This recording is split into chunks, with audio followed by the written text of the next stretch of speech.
राज्यातील अनेक गरिबांच्या योजना महाविकास आघाडी सरकारच्या काळात बंद पाडल्या। त्या योजना शिंदे फडणवीस पवार सरकारने कार्यान्वित केल्यात। देशात तिसऱ्या वेळी येणारे एनडीए सरकार हे गोरगरिबांच्या हिताचे काम करणार आहे। मागील 10 वर्षात गरिबांना घरे, मोफत धान्य, आरोग्याच्या सुविधा दिल्यात।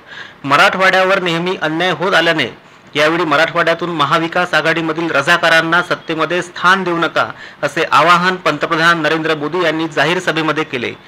महायुतीचे परभणी लोकसभा उमेदवार महादेव जानकर यांच्या प्रचारासाठी आज पंतप्रधान नरेंद्र मोदी यांची प्रचार सभा पार पडली। यावेळी उपमुख्यमंत्री देवेंद्र फडणवीस, पालकमंत्री संजय बनसोडे, केंद्रीय मंत्री रामदास आठवले, खासदार भागवत कराड, आमदार मेघना बोर्डीकर, आमदार रत्नाकर गुट्टे, आमदार विक्रम काडे, आमदार बबनराव लोणीकर, आमदार बाबाजानी दुर्राणी, माजी आमदार रामप्रसाद बोर्डीकर, माजी आमदार मधुसूदन केंद्रे, माजी आमदार मोहन फड, माजी खासदार सुरेश जाधव, आमदार अतुल सावे यांच्यासह महायुतीमधील घटक पक्षांच्या पदाधिकाऱ्यांची उपस्थिती होती।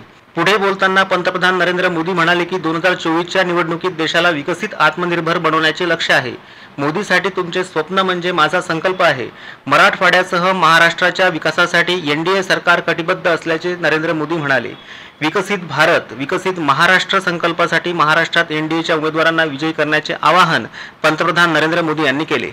रजाकारों की मानसिकता को क्या हमारी परभणी में स्थान मिलना चाहिए क्या?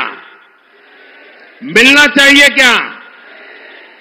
पालघर के साधुओं की हत्या का मजाक उड़ाने वालों को महाराष्ट्र में कोई ठिकाना मिलना चाहिए क्या? साथियों, कांग्रेस और उसके दोस्तों को भारत की हर विरासत से चीड़ है। आपके इस ठळक घडामोडींसाठी देशोन्नती न्यूज चॅनलला सबस्क्राइब करा आणि बेल आयकॉन प्रेस करा।